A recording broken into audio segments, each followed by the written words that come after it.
بسم اللہ الرحمن الرحیم الحمد للہ والصلاة علی اہلہ وبعد فاعوذ باللہ من الشیطان الرجیم بسم اللہ الرحمن الرحیم والعصر ان الانسان لفی خسر الا الذین آمنوا وعملوا الصالحات وتواصوا بالحق وتواصوا بالصبر اللہم صلی علی محمد وعلی آل محمد کما صلیت علی ابراہیم وعلی آل ابراہیم انک حمید مجید اللہم بارک علی محمد وعلی آل محمد کما بارکت علی ابراہیم وعلی آل ابراہیم انک حمید مجید۔ معزز دوستو، مفتی صاحب نے بہت کچھ فرمایا، اللہ تعالیٰ ان کو جزائے خیر عطا فرمائے، یہ ان کا حسن ظن ہے۔ میں طالب علم تھا، طالب علم ہوں اور طالب علم رہوں گا۔ بہرحال اللہ پاک نے یہ مقدر کے فیصلے ہوتے ہیں کہ آپ حضرات کی زیارت نصیب فرمائی، ورنہ یہاں اس جزیرے میں ہماری رسائی کہاں ہو سکتی تھی۔ وہ کہا جاتا ہے، مشکات میں حدیث ہے کہ الارواح جنود مجندہ، کہ ارواح ایک جھنڈ، ایک جماعت، اور ان کو اللہ نے عالم ارواح کے اندر ارواح کو ایک دوسرے کے سامنے کر دیا، اور فما تلف منہا یتلف فی الدنیا وما تناکر منہا تناکر فی الدنیا۔ وہاں جنہوں نے ایک دوسرے کو دیکھا، دنیا میں آ کر کے ایک دوسرے کو دیکھنے لگے، وہاں ایک دوسرے سے مانوس ہو گئے تو دنیا میں بھی آ کر کے مانوس، اور وہاں اگر کسی نے کسی کو دیکھا نہیں ہے تو یہاں بھی آ کر کے پھر کسی کو دیکھے گا بھی نہیں۔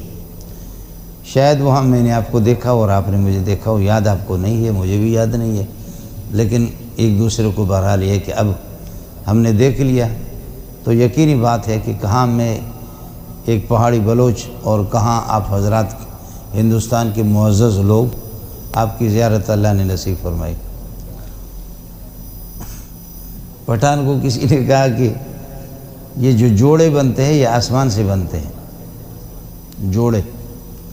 اگر کوئی خاتون کسی کی نکاح میں آ جاتی ہے تو سمجھ لینا اس نے اس کی روح کو، ان کی روح نے ان کی روح کو عالم ارواح میں دیکھا ہے، اس وجہ سے یہاں دنیا میں آ کر کے پھر وہ خاتون اس کی نکاح میں آ جاتی ہے۔ یہ جوڑے آسمان پہ بنتے ہیں۔ تو پٹھان غریب نے، اس کو تو پتہ ہی نہیں تھا کہ جوڑے کس طرح، کہنے کہ خدا تمہیں غرق کرے، مجھے کیا پتہ ہے کہ جوڑے آسمان پہ بنتے ہیں، میں تو کئی زمانے سے درزی سے اپنا جوڑے بنواتا ہوں۔ یہ معلوم ہی نہیں تھا، آپ نے ہمیں بتایا نہیں، ہم خواہ پیسہ خرچہ کرتے ہیں اور درزی سے اپنا جوڑا بنوا لیتے ہیں۔ بہرحال کوئی ایسی صورت تھی، یقیناً مجھے تو یاد نہیں ہے، آپ میں سے شاید کسی کو یاد ہو۔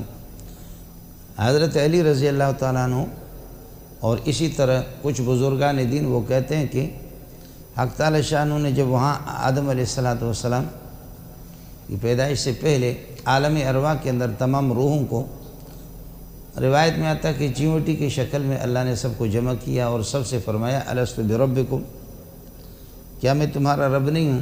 تو جواب آیا کہ بلا، کیوں نہیں، آپ تو ہمارے رب ہیں۔ اب وہ وہاں اقرار ہم نے کر لیا اور معاہدہ کر لیا کہ آپ ہمارے رب ہیں، جو آپ کی ہدایت ہوگی اور آپ کا جو فرمان ہوگا، آپ کے انبیاء کی جو طریقے ہوں گے، سنتیں، ہم اسی کے مطابق زندگی گزاریں گے دنیا میں۔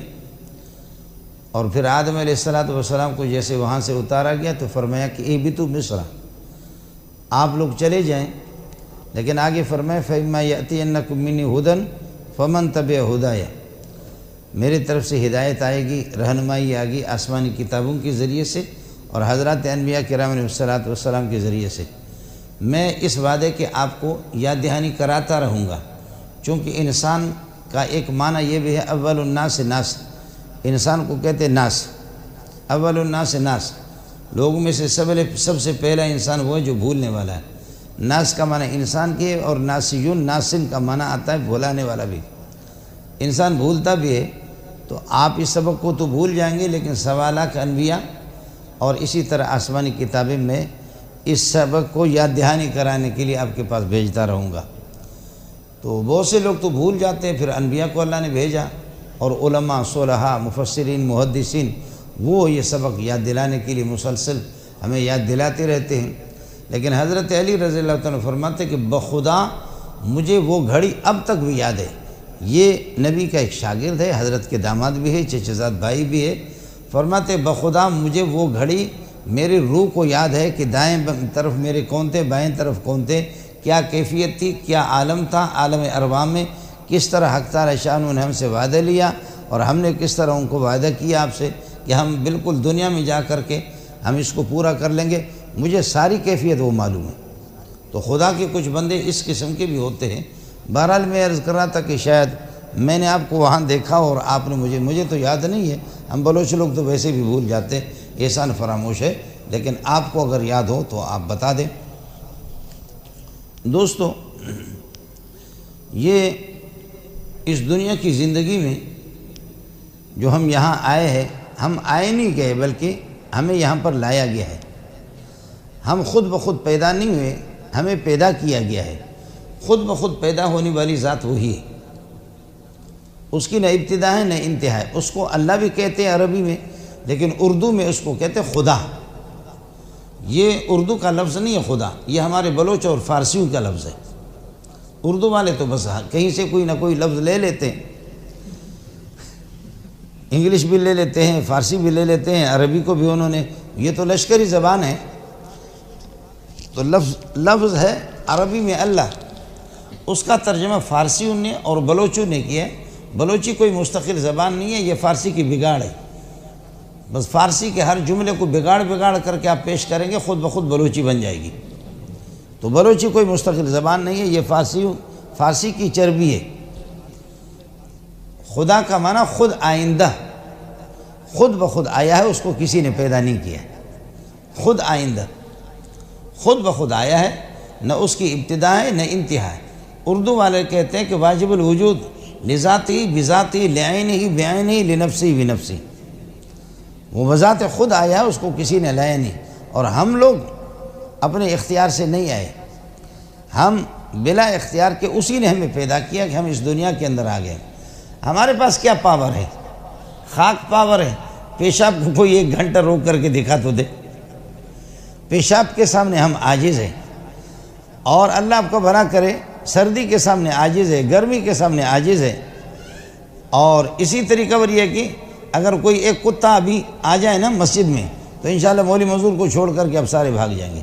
کوئی باولا سا اگر پاگل سا کوئی کتا بھی آ جائے اور اچھا سا ایک سانپ بھی آ جائے، مجھے خوشی ہو گئی کہ آپ کے اس علاقے کے اندر کوئی سانپ بھی نہیں ہے، لوگوں نے بتا دی، بڑی اچھی بات ہے۔ اصل میں طوفان نوح کے اندر حضرت نوح علیہ السلام نے ہر مخلوق میں سے ایک جوڑا اپنی کشتی کے اندر ڈالا، اور طوفان نوح میں ساری مخلوقات تباہ ہو گئے۔ وہ 80 بندے اور باقی جانوروں کی جوڑے آپ نے داخل کر دیے، اور پھر انہی کو دنیا کے اندر پھیلا دیا گیا۔ طوفان نوح سے سب تباہ ہو گئے، لیکن شاید کوئی سانپ، اس کو کوئی راستہ نہیں ملا، آپ کے اس جزیرے میں آیا بھی نہیں، اس لیے اسی وقت سے لے کر کے آج تک آپ کے پاس سانپوں کا کوئی سلسلہ نہیں ہے۔ دوستو، جب ہم یہاں آئے ہیں تو پھر یہ ہے کہ ہماری جو زندگی ہے یہ محمل نہیں ہے۔ ہماری اس زندگی کے ساتھ ہماری یہ زندگی کچھ قیودات کے تحت ہے، ہم ان قیودات کی پابندی کریں گے۔ ایحسب الانسان ان یترک سدی، انسان یہ گمان کرتا ہے کہ اس کو محمل ہم چھوڑ دیں گے، وہ بیکار اس طرح جانور کی طرح آزاد ہو جائے گا۔ نہیں، جانور کے لیے حلال و حرام کی قید نہیں ہے۔ جانوروں کے لیے اللہ آپ کو بھلا کر فرض، واجب، سنت موقدہ، سنت غیر موقدہ، مکروہ، تحریمی، تنزیہ، یہ چیزیں جانوروں کے لیے نہیں ہے، یہ انسان کے لیے ہے۔ یہ سب کچھ انسانوں کے لیے بنا ہے، اور انسان جب ان حدود کو پار کر لیتا ہے جو اس کے لیے ایک دائرہ مقرر کیا، اور اللہ نے جو احکام اس پر فرض و واجب جو قرار دیے، ان کو جب پامال کرتا ہے، اس دائرے سے انسان جب باہر نکلتا ہے نا، تو باہر نکل کر کے پھر اللہ تعالیٰ فرماتے ہیں اب آپ انسان نہیں رہے، انہم الا کالانعام، اب آپ جانور بن گئے۔ اب جب آپ جانور بن گئے تو جانور کو جیسے ذبح کیا جاتا ہے آپ کو بھی اسی طرح ذبح کیا جائے گا۔ آپ میری بات سمجھے، کچھ اشارہ سے بھی میں کہہ رہا ہوں۔ انسان جب اللہ کو نہیں سمجھتا، اپنے خالق کو بھی نہیں سمجھتا، اور اس کی ہدایت کو وہ فراموش کر لیتا ہے، تو پھر یہی کہا جاتا ہے کہ آپ انسان نہیں رہے، اب دائرہ اسلام سے باہر نکلے، اب آپ کا حکم جانور کا ہو گیا۔ اور جانور کو جس طریقے پر ذبح کیا جاتا ہے، جب آپ میرے باغی بن گئے تو آپ کو بھی ذبح کریں گے، کہاں چھوڑیں گے لوگ؟ آپ سمجھ گئے کون ذبح کرتا ہے، کس طرح ذبح کرتا ہے، زیادہ مجھے کہنے کی ضرورت نہیں۔ اور پھر یہ ہے کہ جیسے انسان انسانی حدود کو پار کرتا ہے، جب باہر نکلتا ہے تو پامال کر لیتا ہے اللہ کے حکم کو، تو پھر اس کے بعد جیسے جانوروں کی منڈی لگتی ہے تو اسی طرح انسانوں کی بھی منڈی لگ جاتی ہے۔ آپ کو پتہ ہے یہ صرف اسلام نہیں، اسلام سے پہلے بھی اسی طریقے پر غلاموں کا سلسلہ تھا، لونڈیوں کا سلسلہ تھا۔ اسلام میں بھی یہی ہے، بزور بازو تلوار کے زور سے کسی کو مسلمان نہیں بنایا جاتا، اپنے اختیار سے، بھائی اختیار سے کلمہ پڑھ لے، سبحان اللہ۔ اور اگر کلمہ نہیں پڑھتے تو ہم ریاست اسلامی کے تحت آپ رہیں گے، ہم آپ کے تمام حقوق کی رعایت کریں گے، آپ کو عزت دیں گے، مقام دیں گے، اس لیے کہ اگر ہم کہیں کلمہ پڑھو ورنہ تمہاری خیر نہیں ہے، تو ظاہر ہے کہ جان بچانے کے لیے تو وہ کلمہ پڑھے گا، لیکن اندر سے وہ اسلام اور مسلمانوں پر لعنت بھی بھیجے گا، تو وہ تو منافق ہوگا۔ اس قسم کا اسلام کو نہیں چاہیے، اس قسم کا اسلام کو نہیں چاہیے۔ اپنے اختیار سے اسلام کی روشنی کو سمجھو اور اسلام کی خوبیوں کو سمجھو، اور سمجھنے کے بعد اپنے اختیار سے کلمہ پڑھ لو۔ اور اگر نہیں تو ہم آپ کی عبادت گاہوں کی بھی مندر ہے، چرچ ہے، دیگر کلیسائیں ہیں، اور اسی طریقے پر کیا ہے ان کے گردوارے ہیں، ان سب کی ان کو اس کو گرائیں گے نہیں۔ آپ اپنے عبادت گاہوں کے اندر عبادت کر لیں اور ریاست اسلامی کے تحت آپ رہیں، اور ہم آپ کو وہی تمام حقوق دے دیں گے جو عام مسلمانوں کو دیتے ہیں۔ اور بلکہ ان کے چرچوں میں حضرت عمر بخاری کے اندر خود موجود ہے، حضرت عمر اور صحابہ ان کے چرچوں میں گئے ہیں اور ان کی عبادت گاہوں میں بھی گئے ہیں، ان سے ہمدردی بھی کی ہے، موالات، مدارات، ہمدردی اور اسی طریقے اور مواسات، ان کی غمخواری، ان کے اللہ کا بھلا کرے پریشانی کے موقع پر بھی آپ اپنے غم کا اظہار کر لیں، اور اسی طریقے پر یہ کہ معاملات ان کے ساتھ خرید و فروخت بھی آپ کر سکتے ہیں، لیکن دل ان کو دینا، دل صرف اللہ کو دینا، اسلام کو دینا ان کو نہیں دینا، جس کو موالات کہتے ہیں، اس موالات سے منع کیا گیا۔ باقی ظاہر ہے کہ ان کے ساتھ اٹھنا بیٹھنا، کھانا پینا اور اسی طریقے پر کاروبار، ان سب کی اجازت دی ہے، بشرطے کہ وہ جو بوتل چڑھاتے اس سے خیال کر لے۔ آپ سمجھے نہیں سمجھے؟ بشرطے کہ بوتل جو چڑھاتے اس سے بچیں، یا اس طریقے پر ایک خاص قسم کا گوشت ہوتا، خانون زا یا را، آپ سمجھے نہیں سمجھے؟ خانون زا یا اور را، اس کا گوشت نہ کھائے۔ ہمارے مولوی صاحب انگریز آتا جاتا مولوی صاحب، تو مولوی صاحب کو انگریزی پڑھنا نہیں آتا، وہ انگریزی جانتا نہیں ہے، تو بعض ہوٹلوں کے اندر اس طریقے پر ہوتا ہے، وہ لکھا ہوا ہوتا ہے کہ بھائی یہ جو گوشت ہے یہ پرندے کا ہے، یہ گائے کا ہے، یہ بکری کے ہے، یہ خنزیر کا گوشت ہے، تو لکھا ہوتا ہے۔ انگریزی مولوی صاحب پڑھ نہیں سکتا، مولوی ہوٹل میں رہ رہا ہے، چندے کے پیسے اس کو بہت مل رہا ہے، لہذا وہ روزانہ آ کر کے یہاں سے اپنے انتخاب پر ڈش اٹھا کر کے کھا رہا ہے۔ اب دوسرا مولوی ایک ہفتے کے بعد آ گئے، اس کی رہائش بھی اسی ہوٹل میں ہو گئی، ان کی رہائش بھی اسی ہوٹل میں، کہا کہ یار چلو چلتے ہیں، کھاتے ہیں ہر قسم کی ڈشیں، آدمی جو بھی چن لے کھا لے، یار یہ ڈش بہت عمدہ ہے، یہ گوشت پتہ نہیں کس چیز کا گوشت ہے، اتنا لذیذ ہے، میں تو ایک ہفتے سے کھا رہا ہوں۔ اس نے کہا وہ بے غیرت آدمی، یہ تو خنزیر کا گوشت ہے، چندے کے پیسے لے لے کر کے آپ تو ہوٹل میں رہے تو رہے، لیکن یہ کہ یہ اللہ کا بھلا کرے گائے کے اور بکری کے گوشت نہیں ہے، یہ خنزیر کے، کہا یار میں تو ایک ہفتے سے کھا رہا ہوں، مبارک ہو، دبا کر کے ہضم کرو اور پاکستان چلے جاؤ، سمجھے بھائی جان؟ یہ بھی آپ کی خوش قسمتی ہے کہ ایک ہفتے سے خنزیر کے گوشت کھا رہے۔ جب انگریزی پڑھنا نہیں آئے گا تو میں عرض کر رہا ہوں ان کے ساتھ اٹھنا بیٹھنا کھانا پینا، غیر مسلموں کے ساتھ یہ تمام معاملات اخلاقیات ہیں آپ کے، آپ کریں گے، لیکن دلوں کو دینا، موالات جس کو کہتے ہیں۔ یا ایھا الذین آمنوا لا تتخذوا اليہود والنصارى اولیاء، آپ ان کو دلی دوست نہیں بنائیں گے۔ لا يتخذ المؤمنون الكافرین اولیاء من دون المؤمنین، مومنین کو چھوڑ کر کے کافروں کو دلی دوست نہیں بناؤ، راز ان کو نہ بناؤ۔ لا تتخذوا بطانة من دونکم، ان کو رازدان کبھی نہیں بناؤ، راز کبھی بھی ان کو دینا نہیں۔ اس لیے اجازت ہے، عیسائی خاتون سے نکاح کر سکتے، اجازت ہے، جائز ہے، فرض بھی نہیں ہے، واجب بھی نہیں ہے، سنت موقدہ بھی نہیں ہے، سنت غیر موقدہ بھی نہیں ہے، اجازت ہے۔ یہودن خاتون سے، ان سے بھی نکاح کر سکتے ہیں، اس کی اجازت ہے شرعی طور پر۔ لیکن حضرت عمر رضی اللہ تعالیٰ عنہ نے اپنے دور خلافت میں اس پر پابندی لگائی، فرمایا کہ میں اس کو منسوخ قرار نہیں دیتا، چونکہ قرآن میں 6 پارے میں موجود ہے والمحصنات من المؤمنات والمحصنات من الذین اوتوا الکتاب من قبلکم، اجازت ہے یہودن اور نصرانی خاتون، ہم اپنی بچی نہیں دیں گے، ہم اپنی لڑکیوں کو نہیں دے دیں گے، لیکن ان سے لے سکتے ہیں، اچھی بات ہے۔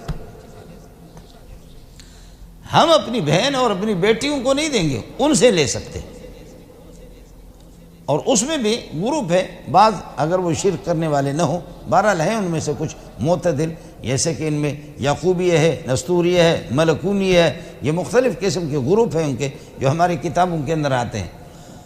حضرت عمر نے فرمایا کہ ٹھیک ہے، شرعی طور پر اجازت ہے، باقی نہ فرض ہے، نہ واجب ہے، نہ سنت موقدہ ہے، میں عمر اس پر پابندی لگاتا ہوں، منسوخ قرار نہیں دیتا، وقتی طور پر اس حکم کو روک لیتا ہوں، اسٹاپ کراتا ہوں۔ کیوں؟ اس کی بنیادی وجہ ہے کہ جب ہمارا مسلمان نوجوان ان کے ساتھ نکاح کرے گا تو پھر عورت تو سینے کے بال ہے، تو اپنے سارے راز آؤٹ کریں گے۔ راز کیوں آؤں؟ جب کپڑے اتارتا ہے تو پھر باقی راز کہاں رہیں گے؟ وہ ظالم کے بچے کے جب کپڑے ہی نہیں رہتے۔ ہمارے علاقے میں ایک سردار تھا، تو اس کی آنکھیں دیکھ کر کے لوگوں کے پیشاب خطا ہو جاتا تھا، اور واقعتاً قدّا اور خوبصورت 3-4 شادیاں اس نے کی تھیں۔ تو سردار صاحب وہ بلوچی میں جب وہ مجرم آتے تھے ان کے سامنے، ہمارے علاقے کے لوگ، تو کہتے تو چھیے کو تکے، چھیا آپ نے یہ کیوں کیا؟ تو ہم دیکھا کہ بہت سے لوگ شلوار میں پیشاب کرتے، اتنا اس کا روب تھا، اتنا روب تھا، خوبصورت قداور سرخ آنکھیں اس کی، لیکن گھر میں تو بالکل ڈھیر تھا، بیویوں کے سامنے بالکل ڈھیر تھا۔ اس کو کہا کہ سردار صاحب بخدا کئی دفعہ دیکھنے میں آیا کہ آپ کے للکار پہ لوگوں کا پیشاب خطا ہو جاتا ہے، لیکن خدا کے بندے سنا ہے کہ تو بالکل یہ کہ گھر کے اندر بلی بنا ہوا ہے، اور بالکل اس طریقہ پر یہ ہے کہ کم از کم بلا تو بنو، تو بالکل بلی کی طرح گھر میں بلا تو بنو نا کم از کم۔ تو سردار صاحب نے بڑا پیارا جواب دیا، اس نے کہا کہ بیوی کے سامنے میں کیا آنکھیں دکھا سکتا ہوں، انہوں نے مجھے ننگی حالت میں دیکھا ہے، تو پھر اس کے بعد میں آنکھیں کیا دکھا سکتا ہوں؟ آپ لوگوں کو تو آنکھیں دکھا سکتا ہوں، آپ کو للکار تو سکتا ہوں، لیکن بیوی کو کیا آنکھیں میں دکھا سکتا ہوں؟ اس لیے کہ انہوں نے مجھے ایسی حالت میں دیکھا کہ باقی پبلک نے تو نہیں دیکھا ہے، انہوں نے میری شرمگاہ بھی دیکھی ہوئی ہے، مجھے شرم آتی ہے کہ بغیرت بن کر کے کیسے ان کو للکاروں، وہ کہیں گے چھوڑ یہ بکواس چھوڑ، ہم نے آپ کو اس طرح دیکھا، تو ان کو تو میں للکار نہیں سکتا۔ تو حضرت عمر نے فرمایا کہ بھائی ان سے نکاح نہ کریں، ان سے نکاح نہ کریں، کیوں؟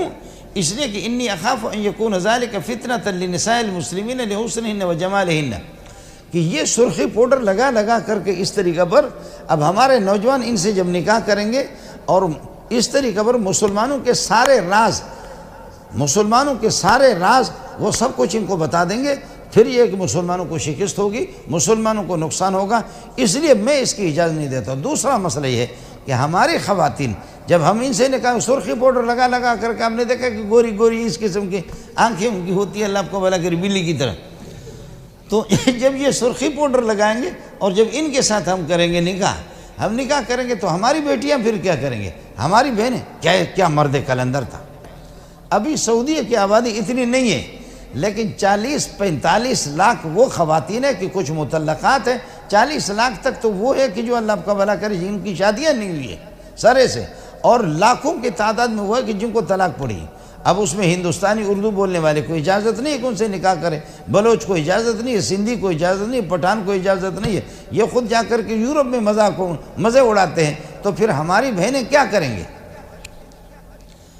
تو وہ مقدس سرزمین، اس سرزمین پر آخر وہ کیا کریں گے؟ وہ گناہ کا طریقہ اختیار کر لیتی ہے، تو اس میں تو ہمارا ہی اللہ آپ کا بھلا کریے کہ کردار ہے نا، قصور تو ہمارا ہے کہ ہم نے اس طرف ہم اپنی بہنوں سے، اپنی بہن اور اپنی بیٹی ان سے نکاح کرنے کے لیے تیار نہیں، ہم دوسری جگہ پر جا کر کے عیاشی کریں گے۔ اس لیے حضرت عمر نے فرمایا کہ جائز تو ہے، لیکن میں اس کی اجازت نہیں دیتا، ہماری بیٹیاں کیا کریں گے، ہماری بہنیں کیا کریں گے۔ عمر کے بعد آج مسئلہ اسی طریقہ پر ہو گیا۔ میں عرض یہ کر رہا تھا کہ اسلام نے ان کے ساتھ رواداری، ہمدردی معاملات، خرید و فروخت، کھانا پینا، ان سب کی اجازت دی ہے، لیکن خیال کر لینا کہ ہمارے لیے بکری، ان کے لیے خنزیر ہے، اور ہمارے لیے مشروب دودھ ہے اور ان کے لیے وہ بوتل ہے۔